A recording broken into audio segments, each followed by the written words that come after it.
everybody. It's today's Meaningful Monday message, and I'm going to be reading from my book. This is a book I released in 2020 called Resilience, Grace, and the Art of Showing Up. It's basically quite an adventure, travel, memoir, book of my own inner journey to discover the things I discovered that I now share with people in my work and helping people build resilience. And one of the key themes I wanted to bring up today and for the new year is the inner child, healing the inner child. And what does that mean? The inner child is not just this concept, oh, I'm going to give my inner child ice cream or whatever. It's about the shadow part that we develop in our inner child when we are trying to survive trauma, when we're trying to survive the world without enough information to understand and make sense of it. It's about where we got interrupted, where that naturalness of our being got interrupted in the path of life, where we stop being 100% whole who we are, where we have to create a persona to survive, to navigate.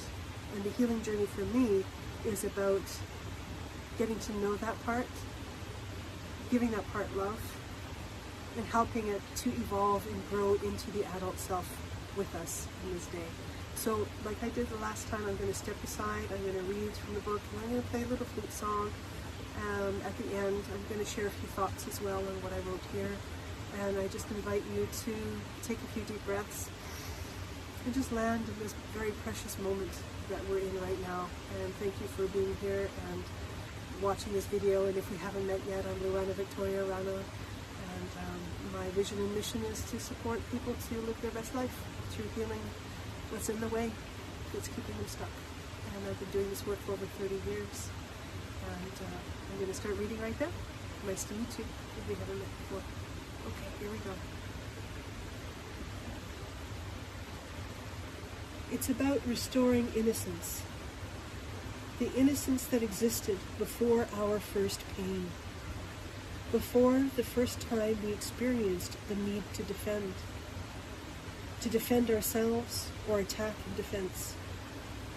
When the purity of love of God, creation, flowed and lived through us vitally, truly, completely, as it does through every flower, tree, and blade of grass. To get behind and heal the shock and numbness we are all still in to some degree from that first experience of violence and hurt. And all the other moments that followed, and our reactions to them, creating layers upon layers of a self-created identity that lives separate from our original innocence and heart, our true nature. The journey is to return to our original state of grace, to return to joy and love, and so be governed, curious, loving, creative, and playful. This is a journal entry from 1998 when I was 27 years old. I had already gone through quite a few hard knocks by then, and life had been teaching me a lot, and my realization just keeps growing. And the longer I do this work, the longer I am engaged in living through knowing myself, that the inner child is so essential to everything in our life, to the success we seek, to the love and relationships we seek, to just simply finding a place of peace within us that we can greet each day with greater gratitude and love than before. So the inner child, my invitation is to observe yourself and observe your triggers with a little bit more sensitivity and understanding, and also observe other people's triggers with a little bit more sensitivity and understanding, because ultimately we all started out just wanting to give and receive love, and we did. We were pure. We were all curious. We just had a natural joy and excitement for living that slowly got numbed and deadened the more that we experienced loss, trauma, confusion, and shock. And when we don't have the tools to understand the evolutionary force that those things are actually intended for in us, to deepen us into life, to understand the mechanisms of living. If we don't have that guidance, then we just makeshift, ideas and perceptions and beliefs and patterns that make us feel safe, but they also separate us from really truly loving and truly living, and from coming into alignment with the Trinity of who we are, the sacred Trinity of body, mind, soul. So when we have this kind of trauma, we tend to, live mostly from the mind, and then our body is compromised in the nervous system, so it enforces those patterns that are fear-based in the mind, that creates self-doubt, low self-esteem, feeling unworthy, feeling not enough. And I've got my PhD and master's in those. Absolutely.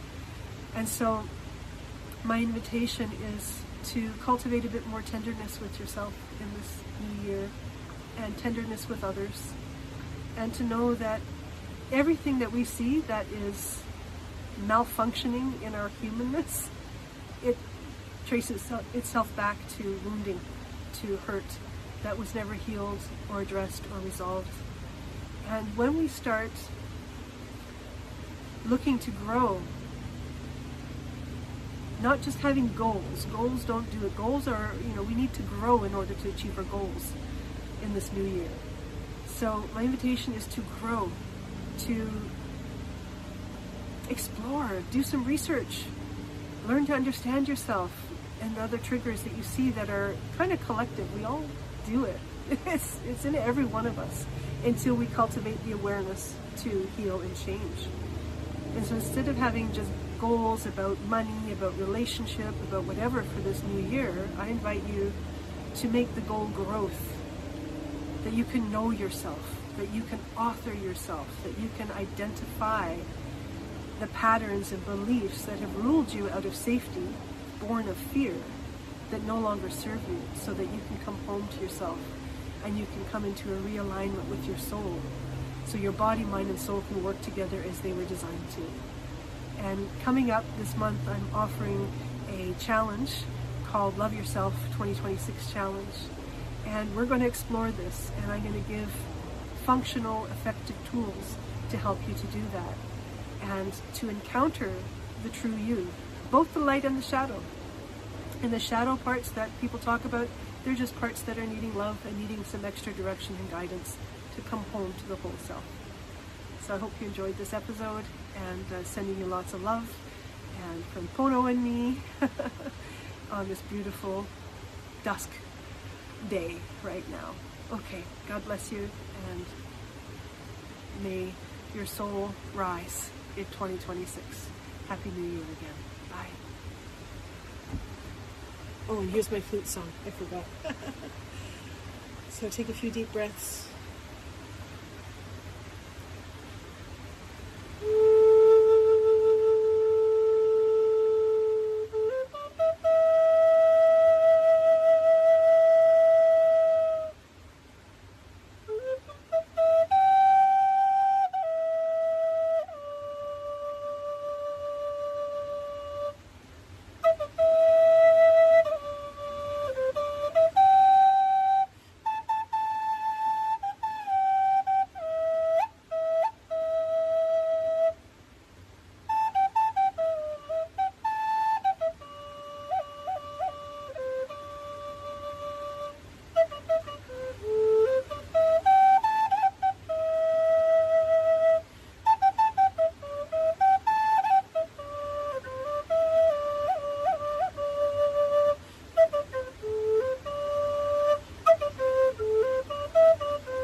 Wishing you a beautiful day, and if you would like to do the challenge, comment me, and I will send you the information. Bless.